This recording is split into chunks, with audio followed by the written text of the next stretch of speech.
Innal hamdalillah nahmaduhu wa nasta'inuhu wa nastaghfiruh wa na'udzu billahi min shururi anfusina wa min sayyiati a'malina may yahdihillahu fala mudilla lahu wa may yudlil fala hadiya lahu.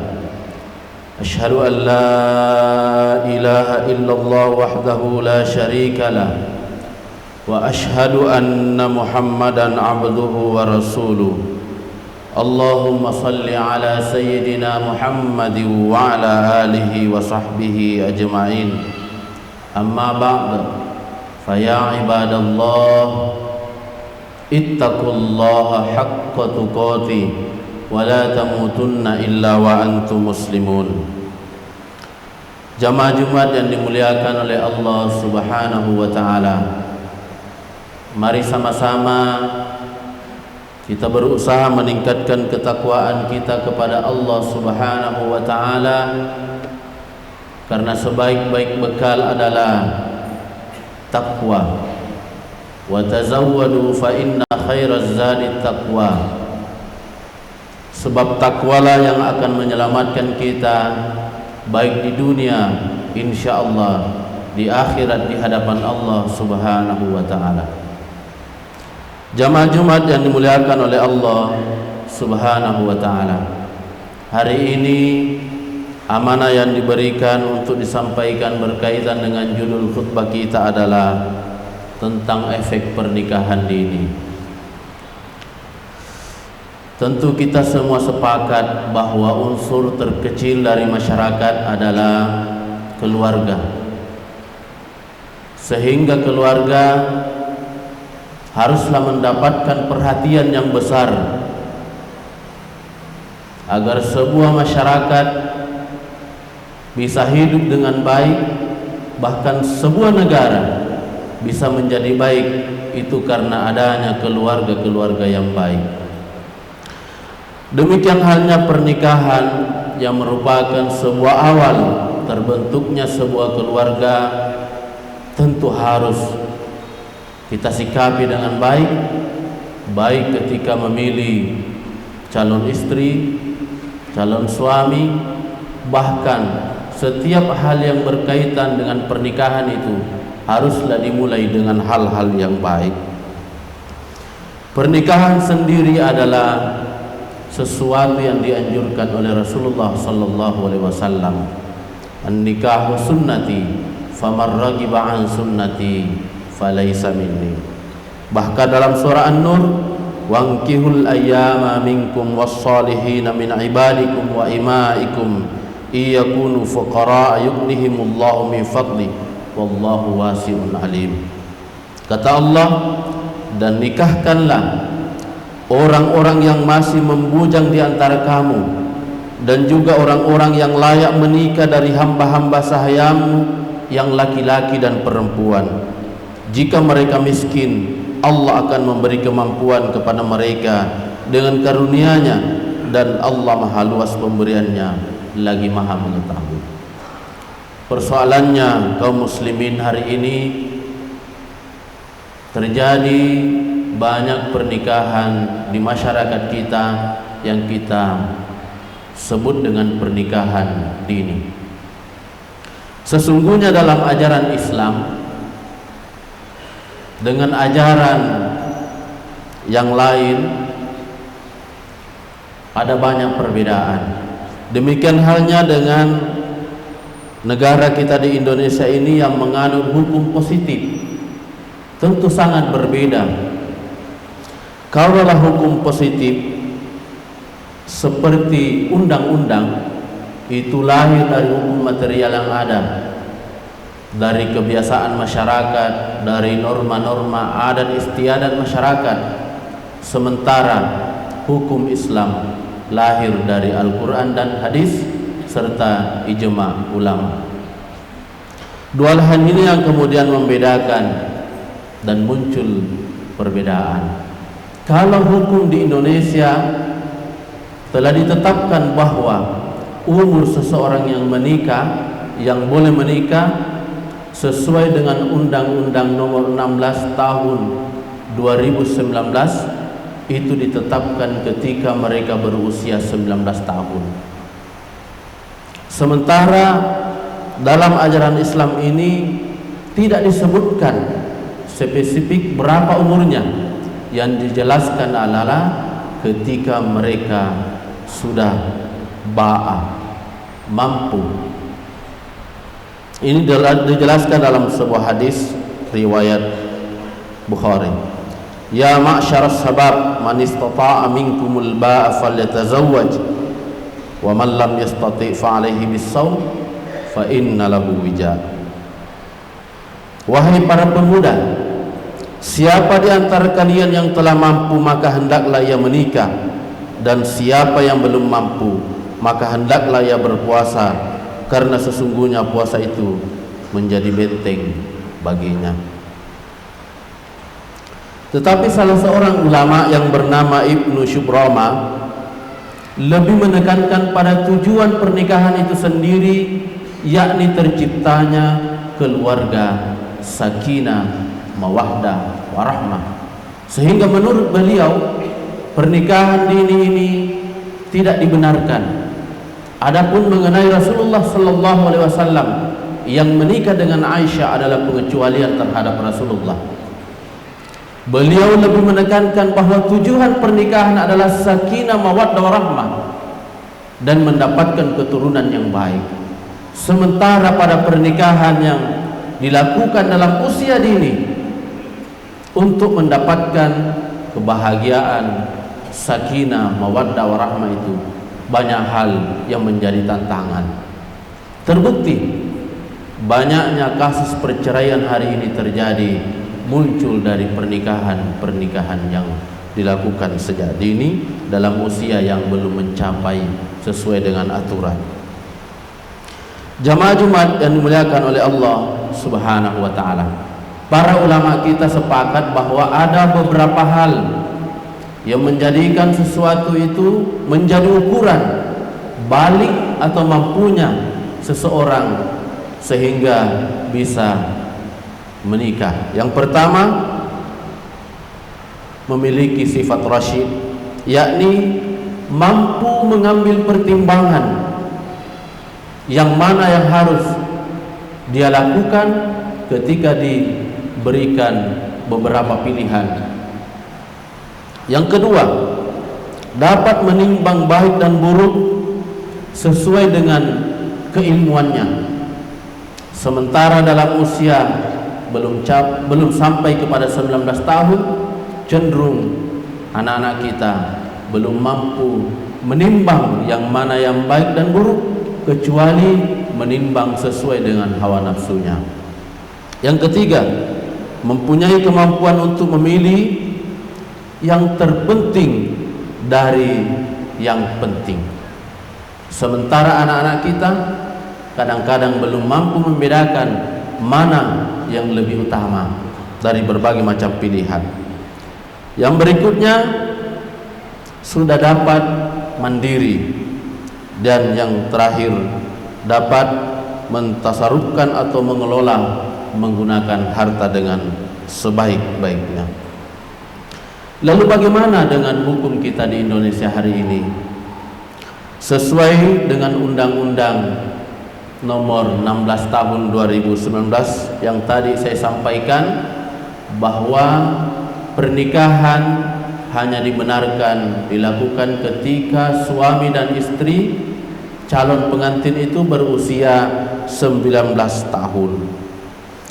Tujuan pembatasan ini setelah mengalami berbagai macam kajian-kajian ilmiah, menurut para ahli bahwa di usia 19 tahunlah seorang pemuda dan pemudi memiliki kedewasaan baik secara biologis maupun secara kemampuan lainnya. Untuk itulah kemudian usia ini menjadi ketetapan yang berlaku di negara kita. Sebelum kita masuk kepada efek pernikahan dini, perlu kita pun mengetahui beberapa hal yang menjadi penyebab terjadinya pernikahan dini di Indonesia. Dari berbagai macam jurnal, dari beberapa tulisan yang saya baca, ada beberapa hal yang menjadi faktor penyebab terjadinya pernikahan dini. Yang pertama, faktor ekonomi. Sebuah keluarga yang memiliki ekonomi yang tidak mapan, memiliki putri, kemudian cenderung menikahkan putrinya dengan seorang laki-laki yang mapan. Ini banyak kita temukan dan viral di media-media. Yang kedua, faktor pendidikan. Pendidikan yang rendah membuat orang tua dan anak tersebut tidak mengetahui dampak dari pernikahan dini tersebut, sehingga kecenderungannya kemudian melakukan pernikahan sejak dini. Berikutnya, faktor orang tua. Kadang-kadang orang tua ini menganggap bahwa kalau saya tidak nikahkan anak saya secepatnya, maka boleh jadi dia akan menjadi perawan tua, sehingga dia ambillah langkah untuk menikahkan anaknya secepatnya. Kadang-kadang juga ada orang tua ketika menyaksikan anaknya sudah tidak bisa menjaga moralnya, mendekati laki-laki dan perempuan, lalu kemudian diambillah sikap meskipun dalam usia dini untuk kemudian dinikahkan. Yang berikutnya, faktor media massa. Hari ini kita mengalami tantangan yang luar biasa dalam mendidik anak-anak kita. HP, internet adalah tantangan berat bagi kita. Untuk itu, tentu kita sebagai orang tua punya andil besar bagaimana cara kita agar anak-anak kemudian tidak terpengaruh dengan adanya media massa tersebut, sehingga mereka tetap menggunakan HP dan sebagainya untuk kebaikan-kebaikannya. Yang berikutnya, mereka menikah kadang-kadang karena hamil di luar nikah. Jamaah Jumat yang dimuliakan oleh Allah, seringkali kita alami di keluarga kita, tetangga kita, hal yang demikian terjadi. Tentu kita tidak bisa menyalahkan anak-anak kita sepenuhnya, di mana fungsi orang tua yang harusnya mengawasi dengan maksimal anak-anaknya. Kita sering miris ketika menyaksikan di pinggir-pinggir pantai, di tempat-tempat yang remang-remang, ada pemuda dan pemudi berkeliaran bersama yang tentu kita yakin mereka bukan muhrim. Di mana orang tuanya? Saya teringat dengan orang tua kita dulu yang mengharuskan anak-anaknya sudah harus berada di rumah ketika azan maghrib berkumandang. Perempuan tidak boleh lagi keluar rumah. Kenapa? Di saat maghrib itulah kemudian anak-anak kita kadang-kadang keluar rumah, tidak bisa kita pantau, terjadilah hal-hal yang kita inginkan. Mari sama-sama kita berusaha menjaga anak-anak kita, semoga jauh dari perbuatan maksiat. Yang terakhir, faktor adat. Adat ini sudah jarang terjadi, meskipun kadang-kadang masih ada, terutama di pelosok atau di pedalaman. Beberapa hal yang menjadi dampak dari pernikahan dini ini, yang pertama tentu dari sisi hukum. Dari sisi hukum, pernikahan dini ini boleh dilakukan kecuali atas dasar adanya isbat dari pengadilan agama. Itu juga setelah adanya sidang yang pengadilan memiliki kewenangan penuh untuk memutuskan bahwa anak ini dibolehkan untuk menikah karena sebab-sebab yang dibolehkan. Yang kedua, ada dampak biologis dan psikologi.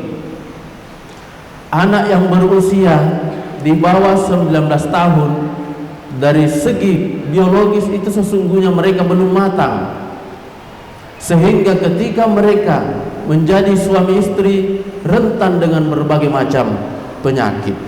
Demikian pula ketika mereka melahirkan, menyusui, apalagi ketika mereka sudah memiliki beberapa anak. Yang berikutnya, ada dampak sosial bagi mereka. Kadang-kadang anak-anak kita yang perempuan ini dianggap sebagai pelengkap bagi suaminya. Meskipun sesungguhnya dalam Islam posisi wanita itu memiliki kemuliaan, bahkan memiliki kemuliaan yang lebih ketika dia menjadi ibu. 3 kemuliaan yang diberikan Allah kepada ibu, kata ulama kita, karena seorang suami tidaklah dia mampu kemudian mengandung. Seorang suami tidaklah kemudian diberikan kemampuan melahirkan. Seorang suami tidak diberikan kemampuan oleh Allah untuk menyusui, sehingga ada pada perempuan 3 kemuliaan yang Allah berikan, barulah kemudian suaminya. Maka tidaklah boleh di antara kita menganggap perempuan ini hanya pelengkap bagi kita. Bahkan sebaliknya, perempuan adalah seseorang yang mulia yang harus kita muliakan. Rasulullah mengingatkan kita, khairukum li ahlihi wa ana khairukum li ahli. Sebaik-baik kalian adalah yang memuliakan keluarganya, dan saya adalah sebaik-baik orang yang memuliakan keluargaku. Dampak berikutnya, dampak ekonomi dalam rumah tangga. Seseorang yang baru tumbuh dewasa tentu kadang-kadang belum memiliki penghasilan tetap. Menjadi beban baginya untuk bekerja secara maksimal mendapatkan materi, sementara pendidikannya, skillnya, dan lain sebagainya belum matang. Sehingga rentan dalam hal ini banyak terjadi perceraian disebabkan karena ketidakmampuan dalam persoalan ekonomi.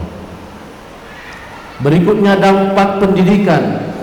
Seorang anak yang sudah menikah, tentu mereka tidak lagi punya pikiran untuk kemudian melanjutkan pendidikan. Ketika putus di SMA, mereka pun pasti tidak melanjutkan pendidikan ke berikutnya. Maka nasihat bagi kita sekalian, pernikahan ini adalah sesuatu dalam Islam, pernikahan memiliki sesuatu yang penting yang harus kita jaga, terutama bagi anak-anak kita. Nikahkanlah anak-anak kita ketika mereka telah mampu menjadi seorang suami dan istri sesuai dengan hukum yang berlaku di Indonesia dan juga sesuai dengan apa yang dipersyaratkan oleh agama kita. Pilihlah yang baik agamanya. Dalam pilihan-pilihan hari ini kita miris. Kadang-kadang ada orang tua yang memilih karena pekerjaannya yang menjanjikan, tapi tidak melihat latar pendidikan agama yang dia miliki. Mohon maaf, di KUA seringkali dan bahkan banyak kali saya wawancarai orang-orang yang datang untuk mendaftar menikah, laki-lakinya tidak bisa membaca Al-Quran, laki-lakinya tidak bisa mengucapkan istighfar dengan baik. Sementara perempuannya umumnya mereka memiliki pendidikan yang baik, mampu membaca Al-Quran yang baik. Saya kadang bertanya, kenapa ini yang menjadi pilihan dari kedua orang tuanya? Kenapa tidak menjadi pilihan kita adalah orang-orang yang memiliki kemampuan agama yang baik? Sementara keluarga yang kita akan bentuk ini bukan hanya untuk dunia, tapi untuk juga kebahagiaan kita di akhirat kelak di hadapan Allah Subhanahu wa taala. Maka mari sama-sama kita berusaha mencarikan calon istri, calon suami anak-anak kita. Lihatlah dari sisi agamanya, insyaallah kita pasti akan mendapatkan mereka bahagia dunia dan akhirat. Barakallahu li wa lakum fil Qur'anil azim wa nafa'ani wa iyyakum bima fihi minal ayati wa dzikril hakim. Wa taqabbalallahu minni wa minkum tilawatahu innahu huwas samiul alim.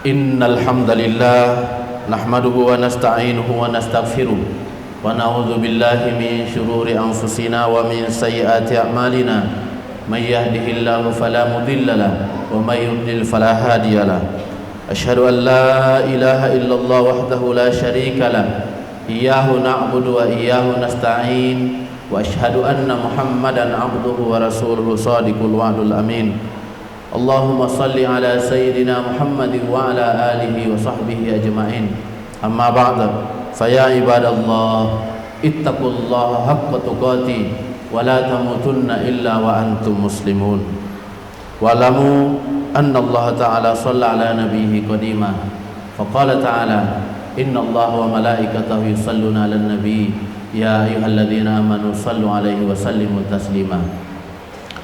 Jamaah Jumat yang dimuliakan oleh Allah Subhanahu wa taala. Di penghujung khutbah kedua ini kembali saya ingatkan kepada kita sekalian untuk bersama-sama meningkatkan ketakwaan kita kepada Allah Subhanahu wa taala. Berikutnya mari kita jaga anak-anak kita sekalian. Mari kita jaga anak-anak kita supaya mereka dijauhkan dari perbuatan-perbuatan yang tidak baik. Lihatlah hari ini betapa banyak anak-anak kita, terutama perempuan, yang ketika mau menikah mereka sudah tidak lagi suci. Siapa yang bisa kita salahkan? Tentu kita tidak bisa sepenuhnya salahkan anak-anak kita, tetapi ada andil orang tua dalam berusaha mendidik mereka. Bukankah Allah mengingatkan kita, Qu anfusakum wa ahlikum nar. Peliharalah dirimu dan keluargamu dari api neraka. Di mana pertanggungjawaban kita di hadapan Allah ketika anak-anak kita berkeliaran di sana sini melakukan keburukan-keburukan? Takutlah kita kepada Allah Subhanahu wa taala atas kesalahan-kesalahan kita dalam mendidik mereka. Mari kita berdoa kepada Allah Subhanahu wa taala. Alhamdulillahirabbil alamin. Allahumma salli ala sayyidina Muhammad wa ala alihi wa sahbihi ajma'in. Allahumma ighfiril muslimin wal muslimat wal mu'minin wal mu'minat al ahya'i minhum wal amwat innaka sami'un qaribun mujibud da'wat wa ya qadiyal hajat. Allahumma ighfir lana dhunubana wa dhunuba walidayna warhamhuma kama rabbayana shighara. Rabbana hab lana min azwajina wa dhurriyyatina qurrata a'yun waj'alna lil muttaqina imama. Allahumma laka aslamna wa bika amanna wa alayka tawakkalna wa ilayka anabna wa bika khasamna wa ilayka hakamna faghfir lana ma qaddamna wa ma akharna wa ma asarna wa ma a'lanna. Rabbana atina fid dunya hasanah wa fil akhirati hasanah wa qina adzaban nar. Ibadallah, innallaha ya'muru bil 'adli wal ihsan wa ita'i dzil qurba wa yanha 'anil fahsya'i wal munkar wal bagyi ya'idukum la'allakum tadhakkarun. Wala dzikrullahi akbar wallahu ya'lamu ma tasnaun. Aqimis shalah.